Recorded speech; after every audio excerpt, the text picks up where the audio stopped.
have a choice, Neo. The red pill or the blue pill. Throwback, Mr. Morpheus. That was circa 2010? No, that was 2011. Early 2011. In Chamonix High School, senior year. I was on the tail end of finishing some of my hard treatment when I was going through my chemotherapy days, and it just seemed to be a perfect fit. Since I didn't have the hair, I might as well play the role of Morpheus. But I gave a whole spiel about the Matrix not too long ago when I was doing some of my online Zoom groups, and I basically talked about the significance of this whole movie and a lot of the deeper context of what the Matrix is, how it plays a role into our life, and how we can look at some of these learnings, specifically this whole idea about having a choice and, listening to yourself and really understanding, this whole idea of like living in the Matrix. This in the spiritual world, there's some things about, we're, you got to escape the Matrix. We got to get out of the Matrix. We have to, we're living in this reality. And it's like, no, we want to be able to experience it for what it is and navigate it with this whole notion that we have a choice to, live the best lives that we have or live our purposeful lives, right? We all have some sort of calling, and sometimes it's hard to, find that. And sometimes we need a little navigation, a little red pill or some sort of group to get us into that space. And so for a lot of you guys in the MFP community, CrossFit is actually that. We talked about the gateway drug last week in our podcast, and CrossFit, and one thing I didn't even talk about was like CrossFit is that gateway drug to finding your purpose for a lot of people, and it gives you that that experience that we're supposed to have in the physical world. So anyway, love it. Big Matrix fan. I did promise you guys some baseball footage. We're doing a bunch of throwbacks from Marco. It is my podcast, so I might as well have some fun with it. But let's see. Let's bring it up here. Okay, who's that guy? We gotta start it from the beginning. You guys already got a teaser. I'm a little depressed. We're all a little depressed, especially you're a Philadelphia fan. Man, Red October's officially closed. All right, so this is David Bell. Back in the day, hits a foul ball. And then this little guy, bang!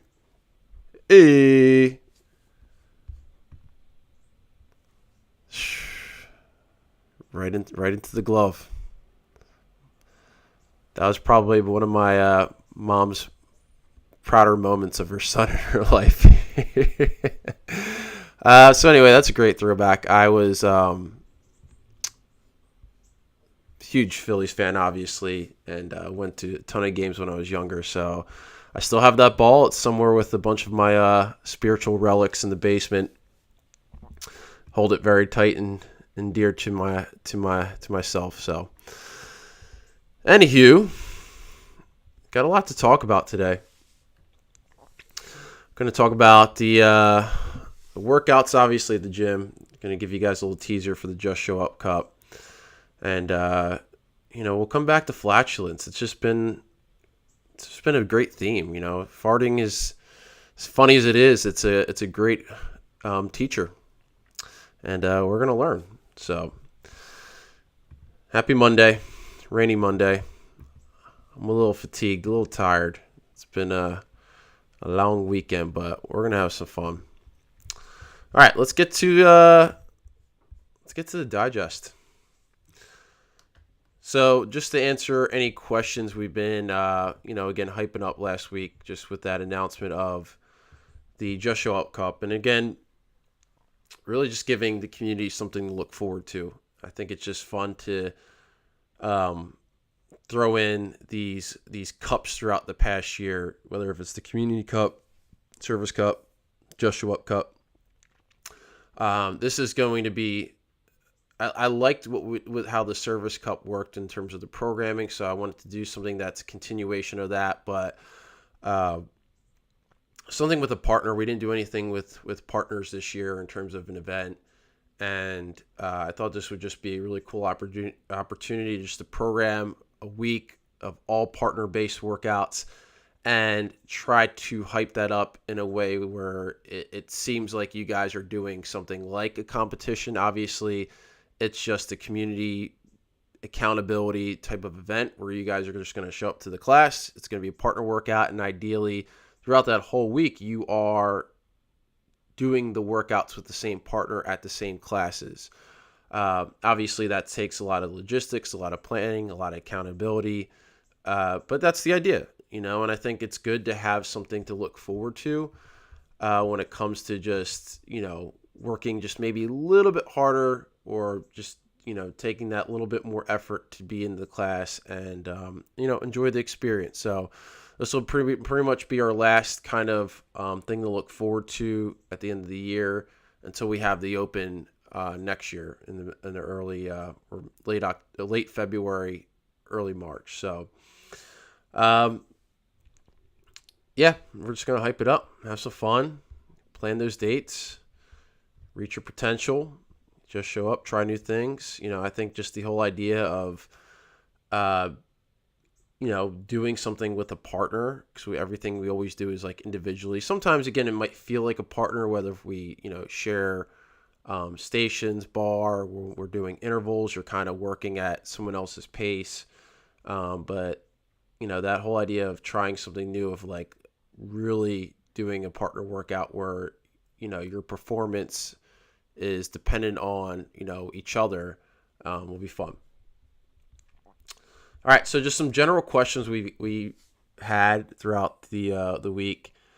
If you can't make every workout, I mean, that's fine, right? It's, again, you guys aren't being charged anything. I figured just in terms of what I've learned over the years, people don't like to pay for things, in terms of extra. So, without me doing any really extra work, or the coaches doing extra work, or having to set an allotted time extra for the gym for an event. It's just you guys are being here and you guys are doing the work. So, even if you make 2 out of the 5 workouts or 3 out of the 5 workouts, that's okay. We're not stressing on obviously we want you to make as many as you can, but again, just be there. Try to talk to a partner, have someone there, try to be accountable. We do have a lot of people doing that race on Saturday, which is great. We'll still keep the Just Show Up Cup that week. You could think of the DECA race as, your 5th event, because when I tease some of the workouts here, it will be that Saturday workout will be a longer event, more aerobic endurance event, which is kind of what DECA race is. It's going to be a little bit longer event, very low skill stations that aren't going to require too much movement mechanics or, lifting or gymnastics, just very super simple stuff. This one's an important one. So remember, you guys can do this co-ed. It doesn't have to be same sex. You can have different progressions, weights. All the workouts are very thoroughly planned to where, you can obviously move at your own pace, just like we do in any class, any workout. So again, it's just about getting there, having some fun, trying something new, getting out of your comfort zone, working with a partner, making connection with a new friend, having some fun. And again, we will pair you guys up if you're not officially, signed up on the whiteboard with a partner, any of those things, no problem. Okay, we'll figure it out. We'll pair you up. If there's like an uneven group or we need to make a group of 3, again, a lot of these workouts can be done with a group of 3 or, 2 people work at the same time. All right, so the workouts are pretty much completed. I have not made them public yet. I will give you a quick teaser. Next week, I will review the workouts in their entirety.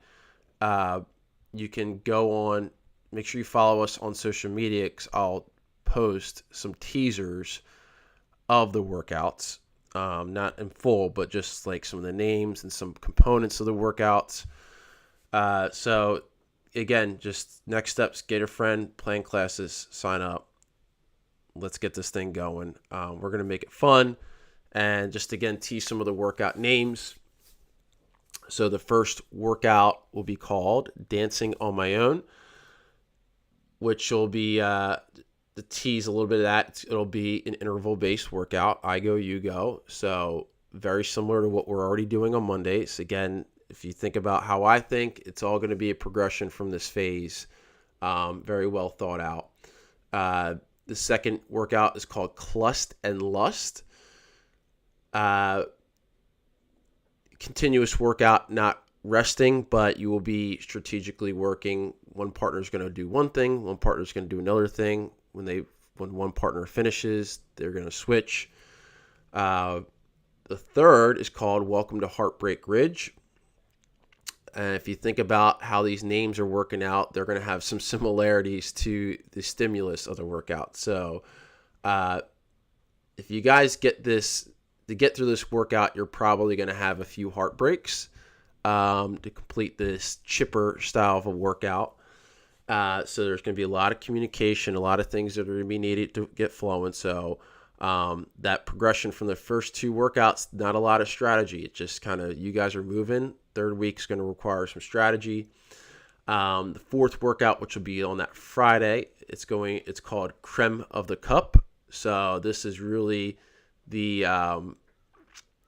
whole notion that we're gonna really dive into some of the CrossFit style skills and lifts and movements at a very low volume, but more with the intensity. So not a long time frame of a workout. You guys are going to really have to, you're going to be moving continuously, but simultaneously at different movements. And again, very basic CrossFit style stuff. Again, that's really the creme of the cup there. No flash and show, just working, but also having to have some sort of efficiency with some skills, with some lifts. That one will be fun. And then the fifth one on Saturday, again, because usually not everyone gets to Saturday, and right now we're developing some aerobic work. So that workout's called Endless Reflections. It's going to be a little bit of a grind, a little bit longer time domain. And if you could think about how that name of that, I just noticed this isn't moving. The name of that workout flows, then you can imagine that there's going to be a little bit of work happening here. There we go. Just wanted to fix that screen.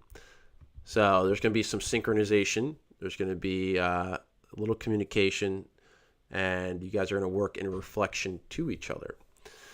All right, now I got the screen working. I just noticed that was not flowing the whole time. So, hey, screen's working. So again, just teasing those workout names. And when I go over the workouts next week and talk about them a little bit more in detail and how they're going to flow and the whole storyline from the first one to the last one, they have, this whole theme of being with a partner, being in a relationship, being in a friendship, right? You have this whole idea like you're dancing on your own. You're going to eye up your partner, see them work, and kind of get a feel for them before you ask them out on a full date for the week. The second workout, Clust and Lust, things get a little heated up in the first, honeymoon phases of your relationship. It gets fun, it's simple, spicy. And then, as the relationship builds up throughout the time you're together, you're going to have some heartbreaks. You're going to have to really be better with your communication skills. You're going to have to develop a little bit more in-depth understanding of each other. You move in, you get to really see what they're about. And then Friday, now you're going to maybe propose. You're going to start to maybe get close to tying a knot, and things are getting really real. And then Saturday, if you make it till then, you're married. Endless Reflections to infinity and beyond, baby. It's a friendship made possible, and you guys made it. So See, I go, as we're not talking about the weekly workouts, I go a little deep. So, talking about some weekly workouts, we got a burpee week. And this is going to be fun because I've done something like this before. One, it requires a little creativity to programming, and I like challenges like that for myself to like really think about what I'm going to do for that week and maybe how I want to implement some movements. And I always thought, burpees are a movement that become a filler movement in a lot of different CrossFit programs. And, you see burpees in boot camps and just throw them in there just because they give you a little sweat. But I also see burpees outside of the CrossFit world done with really poor standards in terms of like teaching the movement, how to snap down, how to snap up, how to use your hip flexors, how to land in an athletic stance, and just the basics like a traditional burpee. And then on top of that, there's a lack of variance of understanding. Like you could really implement this movement intentionally to get a whole variety of outcomes in your workout. So when we use, like, for example, the alternating burpee dumbbell snatch, also known as the devil's press, we have to obviously get down and up, get a weight from the ground to overhead. Burpee, just getting to a target, so adding in a little extra hip opening, jumping to a target creates a standard of like actually standing up, but that little extra effort you need to make after the burpee spices things up. And then you have the burpee into a pull. So our ring pull-ups, I talked about it the other week about single leg burpees. This whole idea that we take for granted 2 legs versus 1 leg, but again, there's a whole skill development that we get there. Doing a strict burpee, we'll talk about that Friday. Doing a strict press into a strict snap into a jump over an object creates a whole strength, athleticism component to the stimulus. And then again, we have our just basic down and up. So again, you can read here more about like why that translates into the methodology. How does it translate into what we do? Obviously, we have the whole general idea that getting up and off the ground is good for your longevity, good for your stability, good for your overall body awareness. But again, there's like a whole nother world of thinking deeper into what they do. And, you guys know I'm a deep thinker. That's what I do. And I like to challenge myself in terms of being creative. So maybe by the end of the week, we'll be overdoing it a little bit with burpees. That's kind of the idea. If you were someone in the years of 2020 to 2021 doing workouts at home all the time, it was like basically everyone just did burpees all the time. So we are getting a lot of this press, this horizontal push off the ground. So we will be getting some pulling in, some things to balance that throughout the week. We're going to have some fun. All right. Just catching up from the podcast.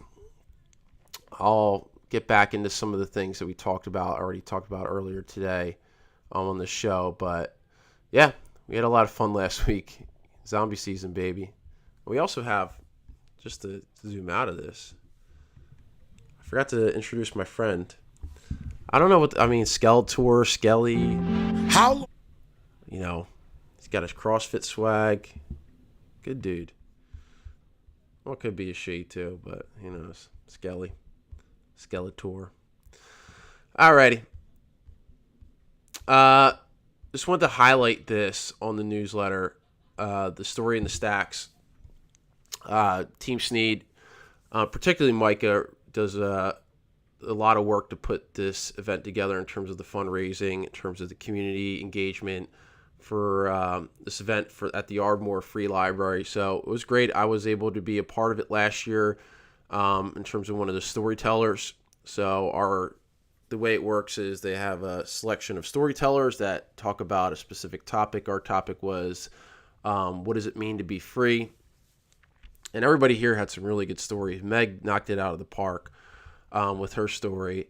I think so the way it worked was like, you have like a set limit time frame, and if you go past your time, you get the bell rung on you. Everyone there came prepared with like they wrote their stories down or their notes, whatever they were reading off their sheets, and I was just like, me being the fart sniffer I am here. I thought I was just going to be able to wing it, just go for it. I thought I had a decent story. It was, relative to my experience of having cancer and how that led me to this whole idea of like freedom is really this whole inner experience versus an outer experience. Like we're expected to be told what it's meant to be free and how to be free and how to be liberated through our lives and being able to, understand more about ourselves and more understand about each other. But so yeah, mine was a very philosophical view of freedom. But the whole story was that I got time capped because I didn't write my shit down. Apparently, I don't know. I feel like they're like, oh, this guy didn't write it down. We better get ready to ding this guy up. But I was pretty good at getting it on time. My story was not as good as some of the other speakers, but so anyway, go support Saturday, November 8th. I'll try to make it this year. If not, you guys can donate to the Ardmore Free Library, and it's a great cause, great people. We had a good amount of MFPers show last year to support the event. Yeah, it was fun. Very low key, very down to earth, great people, great community.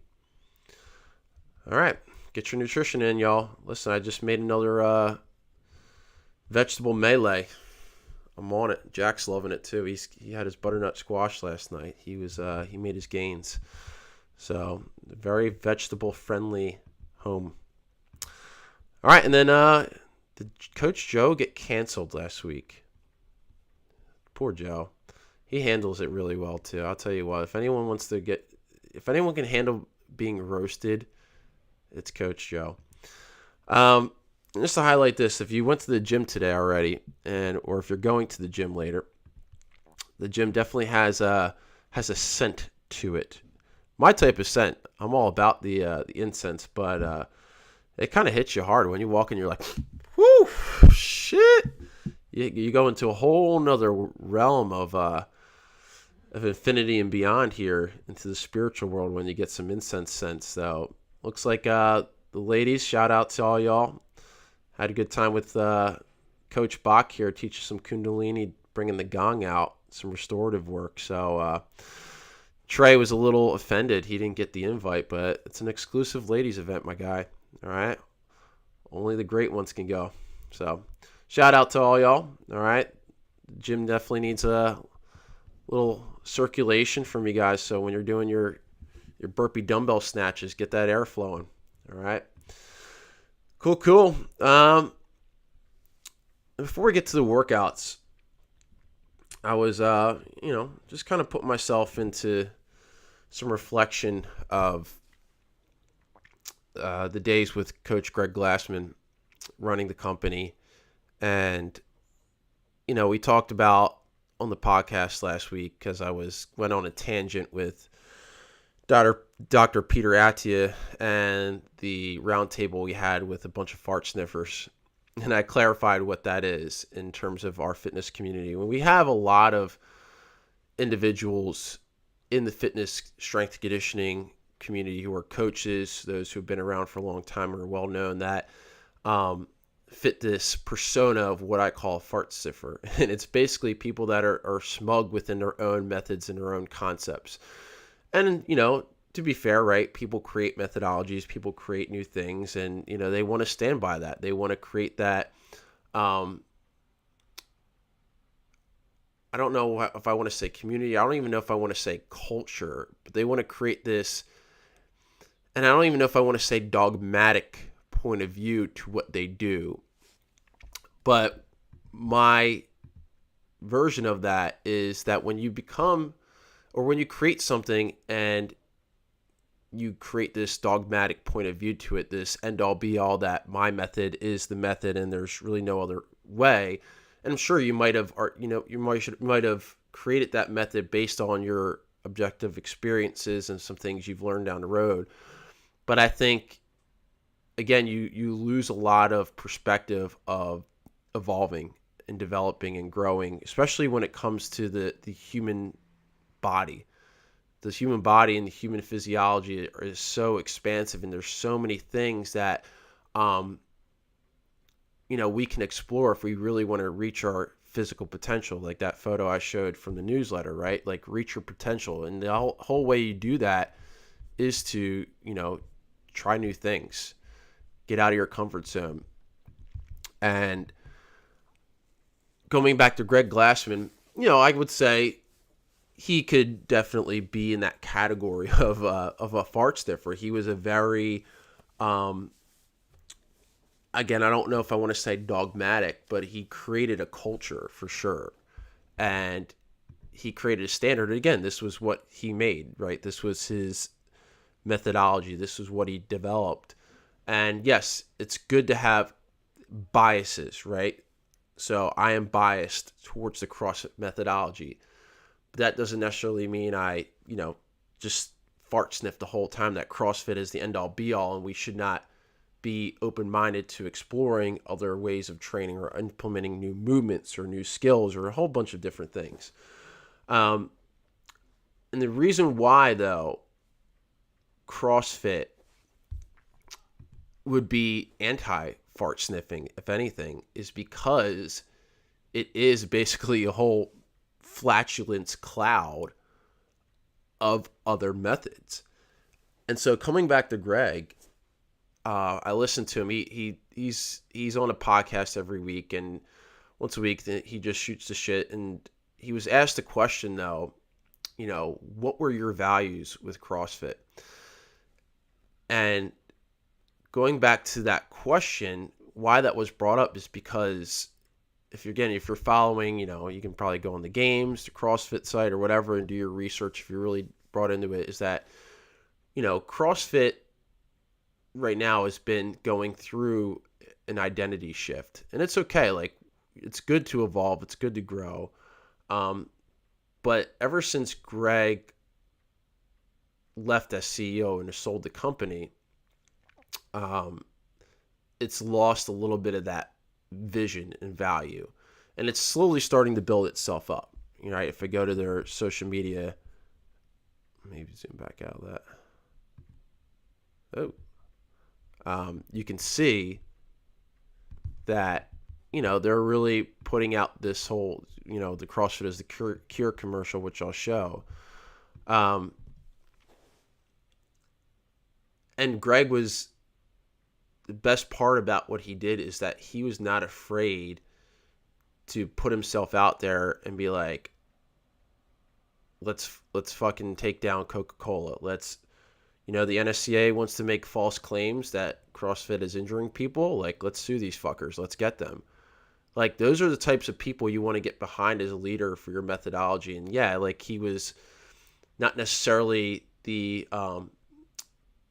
best at crowd pleasing sometimes with things that he says, things that he do, but he was great at being somebody that was like that. So going back to the values, what he was talking about, when he was asked that question, and in the typical Greg way, it's a very deep thought answer with a lot of sometimes gobbledygook in there with the words, but his whole understanding was that, or whole phrasing of this was, he wanted to create an ecosystem. He wanted to create a space where people could grow by putting in their own education and resources that makes CrossFit what it is. So, for example, because CrossFit is this big flatulence cloud of, you have the weightlifting communities, you have the running, rowing, swimming, jump rope communities, you have the gymnastic communities, you have the strongmen communities, you have, the powerlifting communities, Olympic lifting communities. He created a whole ecosystem for people who were specialists in what they did to come in and develop the education and the resources to make CrossFit for what it is, a better product, which is, again, a whole big combination of all these modalities. And that was his vision. He wanted, one thing he said was like, people wanted to, like, Greg, you should be starting your whole exclusive CrossFit equipment line, and you should be doing this, and money, money, money, money. He was like, listen, like I want to create this ecosystem where people can grow and people can learn and people can bring their own thing. Like, and because of that, you have Rogue. Rogue Fitness and their equipment is by far the leading place and space where you would go for any sort of fitness equipment. And if it wasn't for Greg and CrossFit, that would never have been to where it is. And so that really kind of just got me thinking about, something that I was told, and I shared this at the holiday party last year. Like, you have no idea like how many people's lives you're changing and touching that are just outside the four corners. Like, yeah, you guys are all coming into the gym and, taking our classes and all these things, but it really expands further and further and further and further than that. And how that develops and how that grows. And that's really the value of what Greg saw and when he wanted CrossFit to be. And so, yeah, it's a shame how he was bought out and how everything happened, even though, he made some maybe insensitive comments. He was kind of right with his whole mindset and persona and perspective. It was just a little arrogant. And I do agree. I think it was good for him to sell the company, and I think it was good for things to evolve, and we needed some change. Like, he did make some decisions that weren't great, like firing the media team, but there's a whole other business financial aspects to that and why he did what he did. So, but anyway, whoever, if CrossFit is for sale again, which we're not sure. I mean, it should be for sale. Whoever buys and whoever is the next CEO, hopefully they have values that are similar to that, because I think that's really where, that's why I continue to stay with CrossFit. Like, I saw the bigger picture with everything as gyms were de-affiliating during, the fucking COVID and the Black Square and all that shit. I was just like, listen, CrossFit goes way beyond what we do. This brand, it's a global phenomena of expanding fitness, health, and wellness in a way that is not fart sniffing. Even though you can be biased towards it, and there's a lot of people that can be very dogmatic in CrossFit. I think there's just a whole nother level to this that I appreciate, and I will, be loyal to forever. Unless they start charging me like $10,000 a month or something to hold an affiliate fee, and I'd be like, hey, I'm already paying a shit ton of money to keep this this mainline model. So, hey, we're making it work. All right. So that was on my mind. So, just freeing that Glassman mentality of creating an ecosystem where people can come in with their own skills. You got Kelly Starrett's, you got all these people who are, have made these amazing opportunities because of CrossFit. And so that's why I kind of get triggered when I see people that, even past games athletes or whatever, and they start their own fucking hoity-toity program. And it's like, acknowledge where you came from. And everyone's path is different. Everyone has their own storyline of like how that developed and how that grew or how they got to there. Sometimes it's a little bit sloppy. People have, challenging relationships with CrossFit, with HQ, and I've had my own, myself. But think big picture, big view. How are we helping the the mass scale that's outside of the four corners of what we do? So, and you guys are a part of it. The way you perceive and bring yourself out there, and you're done your 1 hour class is it's important. All right. So going to some values. All right, we're going to go into the workouts of MFP, break them down, but going into the values of, CrossFit. Here's a quick commercial break. How long are you going to listen to a society that tells you that there's an easy way? Listen to me, there is no quick fix. They're telling us it's a pill, it's an injection, it's this, it's that. No, it's hard work.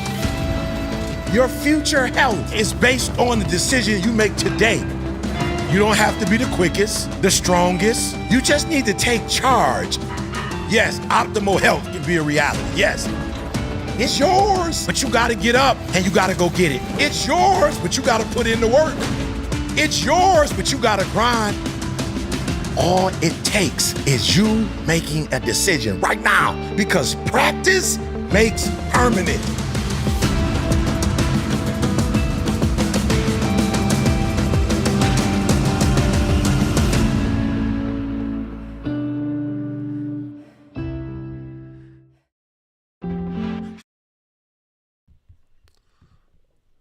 Alrighty.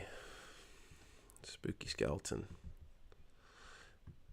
Trying to get my creative juices flowing. I don't know, something about the rainy days, you know. They just they bring the nervous system. Bring it down a little bit. Gotta wake up. Gotta get going. Gotta work hard. I got 8 viewers here. Come on, give me some. What does that tell you about the values of CrossFit? We got to chat here. Maybe there's only 3 viewers. It says 8 views, 3 viewers. We'll see. Get in there. Get in there. Alrighty. Workouts. Like I said, next week we'll break down the Just Show Up workouts, the Just Show Up Cup, but working our way there. I had a great time last week. I thought last Monday was definitely unique compared to some of these Monday workouts, just because this was more of a muscular stamina fatigue. I mean, you definitely had fluctuations of the of cardiovascularly from, you know, maybe the squats into the V-ups, but again, pretty much what can you hold in terms of your muscular fatigue and doing big sets of 15, but also quickly, efficiently, and again, the transition of like going right from the squat, sit on the bench, get the reps, get to the ground, get your V-ups, get right up, get to the rings, right? So getting all that done within about 2 minutes, giving yourself about a minute to get some ring pulling reps. I wanted to bring some pulling in because the week before that, we didn't do a lot of pressing. So I thought it was good to start the week with some upper body pulling, even though we did the bench press, which was pushing, but again, horizontally, but with dumbbells. I thought it was good mix with the ring pulling. So everyone did a really good job of being unbroken with those reps, and I'm definitely seeing a lot of increase of improvement here with people's transitions from movement to movement. So yeah, I just like that the ring pulling was there, just getting some hanging work in there. Yeah, and part B was pretty straightforward, wasn't super complicated, just getting more people into those static holds, the plank, the L position, are really important. Again, coming back to like this maintenance that we talked about last week, like what is your definition of strength? Is it just doing a pull-up, or can you reframe the like strength is really just like being in positions and being in the isometric hold? Obviously we have negatives and progressions like that. So I just threw in the good morning and the split squat because I thought they would be just a little bit extra one, just giving some like upper body fatigue break in between the pull and push. But I figured getting some mobility in the low back would be important from that following Friday, and then continuing some lower body, some plyometric work with that jumping split squat. So yeah, you can't really go wrong with good mornings, the seated good morning, and some single leg work. And again, this was fun because I like the Tuesday workout, just the whole notion of like, yeah, you're only working for 9 minutes, right? And some people really like that. Some people like the, short, sweet, just, get in, get out, get it, keep it intense, keep it moving. But the reason why this was so effective, like, I could have programmed like a 9-minute AMRAP, right? And really that's not our theme right now. We want to do like the Monday, Tuesday contrast of work rest is important. But I like, because you have that equal work rest 1-to-1 and it's such short amount of reps, but yet like keeping that short and keeping that intense, it just ended up being like the perfect amount of rest, reps, transition.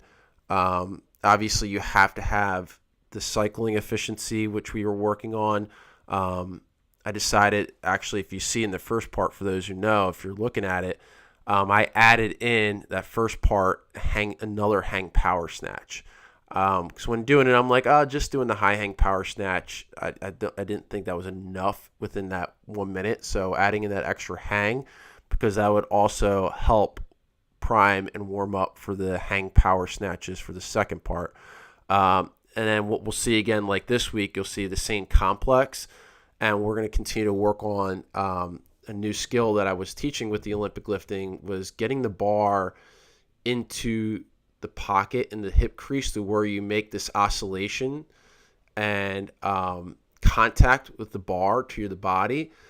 If I were to show like what that looked like in slow motion, you can look up like Olympic lifting in slow motion and you would see it. A good Olympic lifting coach would tell you like that's not forced. Like, we're not trying to, smash the bar with your pelvis. Like, that's wrong and incorrect. It's a natural contact and oscillation that happens from a really good pull and bar path, keeping your lats locked in, staying over the bar, and getting that timing of the hips extending and the shrug, where that just naturally happens as a progression. And if you get the oscillation of the bar, if you figured it out, you should have felt that like the bar just starts to float. So like that, from that contact, the bar just kind of pops up there and whips. And then it's just pretty much you just getting that high pull into that lockout. So I'm thinking that'll be something we continue to work on, because it really does make a huge difference in your Olympic lifting skills. And if you can figure that out when it comes to cycling the bar for high reps lighter, it ends up becoming a more efficient in terms of like energy saving, because you save more energy, you're more efficient, you're getting more reps, getting a higher power output, right? Which is our whole goal. So, I would like to see that continue. We'll work on that again. You'll see coming up. I think a lot of people liked this flow on that Wednesday. So I figured, because we had Monday and Tuesday, again, they're both intervals, work, rest, and Wednesdays are not, and they're, for time, just going. I wanted to continue something where we had a full 12 minutes continuous of working, but something that would be a little bit more structured with moving through stations. So that's where I came up with the whole, everything set at 1 minute. That could be a pro and a con for some people. Like, that might, cause someone to, you have an option to like, I can just dog it and just do a few reps and rest. But I think with the way it was communicated with the stimulus, like, everyone really did maximize that whole minute for every single movement. And because like you're standing on the C2 bike, you can't really sit down. You could, but like that's not part of it. Like, stay standing, get the burn, get the jump over the block, just doing a whole new skill with the burpee over the block, and keeping the kettlebells light so you can get high reps. That one stung. It was definitely a leg burn, but also, like, again, you have the upper body burn from pushing up on the bells, pressing on the bike to hold yourself, pressing up from the burpee. So really everything became like a whole body, just smash for 12 minutes. And I liked how the clock made you move, and you really had to strategize your transitions, like quick 10 seconds. And And again, the first part was a really good warm-up, getting the heavier front rack because the kettlebells would be on the front rack, teaching people the true front rack, getting true shoulder overhead, getting full range of motion, introducing the Cossack squat with like assisting on the uprights because the Cossack really is just a staple in the MFP program and really should just be a staple in your longevity and movement with what it does to the lower body and the hips. And the quadruped bird dog is just sneaky tough. I really like that because, again, it continues that theme of the offset, opposite arm, opposite leg, and the challenge of like keeping your knee 1 inch off the ground was good. Longevity wide, I think it was a little bit low key last week because we didn't have a PM class because it was had everything last Thursday. We had the Phillies, had the Eagles, so low key. It was a good recovery workout. Footwork was again really good, so we'll see those again. But yeah, nothing really on the longevity. And if you see Friday, I probably wrote this workout like 5 different times throughout the week, just speculating on it, trying to really get the numbers right. Obviously I did it before all the classes, so I did change a few things. I changed the wall balls to 6, so it was 6-4-2, so still kind of kept like an even number there. And I changed the second part to an EMOM. Reason being is because I feel like the EMOM created a better training stimulus versus like a testing stimulus. And I like that because it would give people the opportunity to do things more consistently, maybe work some sort of skill on the pull-ups they wanted to for reps. If you were just to do the 3 sets of 20 for time, no real set rest, I think people wouldn't have challenged themselves on the weight where they could have versus the EMOM. So, but yeah, I mean, it still worked out really well. Probably still similar in terms of the feel, but I did like how the EMOM worked, and it was cool to think about this whole like heavy jumping wall ball. Because what if you should have noticed is like probably halfway in the rounds, like you should have felt more explosive, right, out of that jump and out of that throw of the med ball into the target. And that actually worked really well. Like you should have felt that leg drive and jump, even though a little fatiguing.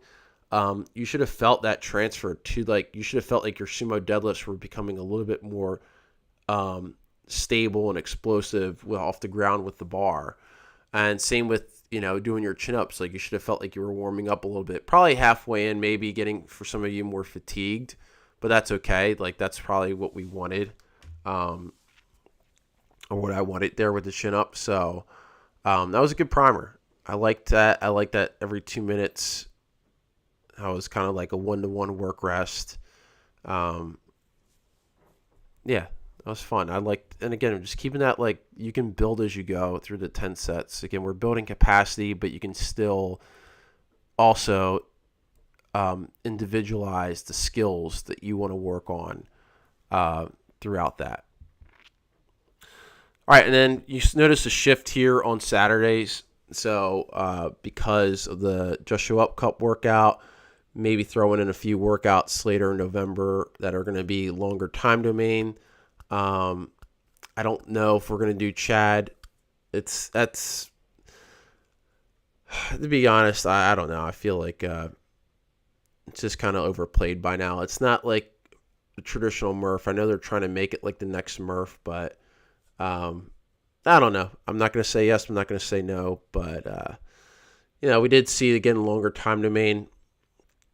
I wasn't sure how this was going to work in terms of the stimulus, but it ended up being a really good aerobic type of a workout, which is the goal. Like, some of the past weeks have been a little bit more strenuous in terms of the intensity. And so when you see stuff like this, like think about if it's an AMRAP, like what's my time per round? And when it comes to the aerobic development, it's really about pacing, splits, understanding what you can sustain for this period of time. So maybe you're finishing around every 6 minutes, every 5 minutes, every 7 minutes, maybe every 8 minutes, whatever that is that sustainable for a long period of time? And that's really the concept of endurance. Endurance concepts are, is it sustainable? Is it repeatable? And are you able to recover, really? So, for example, like, where do you recover here? Obviously, it's on the run. You don't slow down the run, but you're able to have a muscular fatigue recovery from, like, that upper body with the shoot through. Should feel like it definitely gets you fatigued. I changed it just to shoot through if you want to add in some push-ups. And, the step-ups were light, efficient, fast. I really liked that workout when I did it.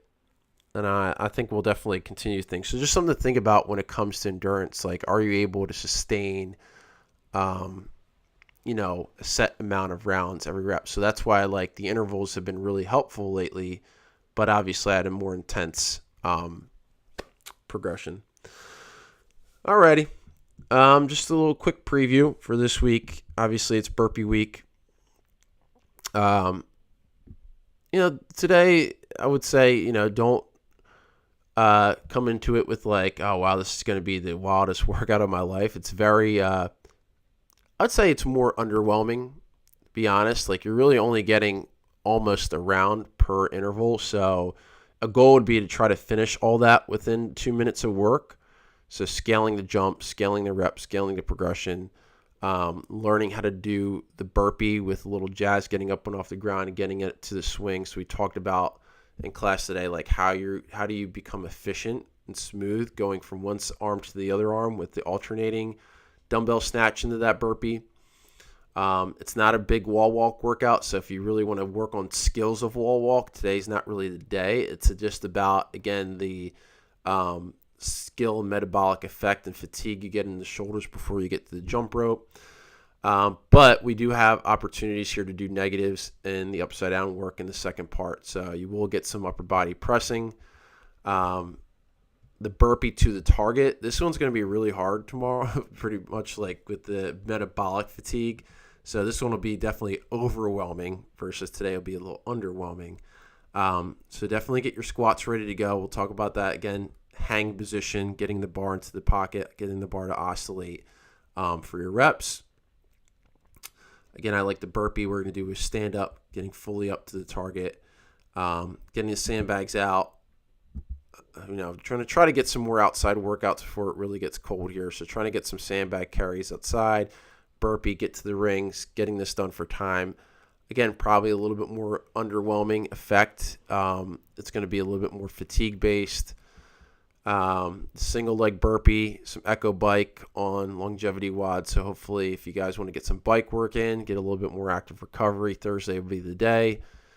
A cool new thing that we'll do in addition to the strict burpee is we're going to do for the first time. Surprised I haven't thought about it earlier. I mean, we did the commando pull-ups. We've done the rope climb stuff in the summer. But doing this offset pull-up, which is basically one hand down, one palm up, to develop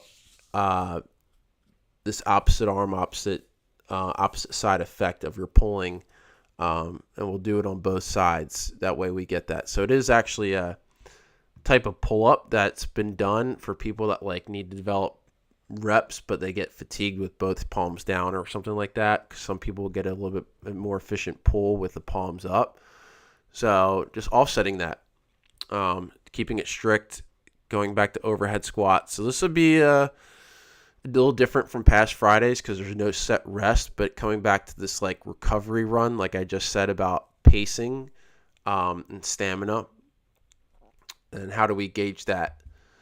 And then going back to endurance, right? Aerobic work is about sustaining. So this will be anaerobic because you're going to have sprints, some more movements that'll kind of spike your heart rate. But again, part of being aerobic is repeatable, right? Sustainability. So can you recover during the time and repeat the time per round? So yeah, It'll be a fun week. I'm looking forward to it.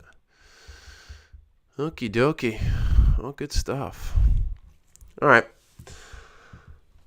Low-key podcast vibe today. Felt kind of boring. But, hey, listen. Can't bring the juice every time, Some days you just got to meet yourself where you're at. So, I will promise you guys to move on past the flatulence phase. We'll move into some new topics this week on the podcast. We're going to talk about what is metabolic conditioning. So I just kind of mentioned it throughout describing those workouts, but it does become a buzzword. So we're going to unbuzz it a little bit and break it down on why that plays a significant role to CrossFit and the CrossFit methodology and what we do on a day-to-day basis with metabolic conditioning. So anywho, tune in Thursday to find out. All right. Thanks for showing up. See you guys.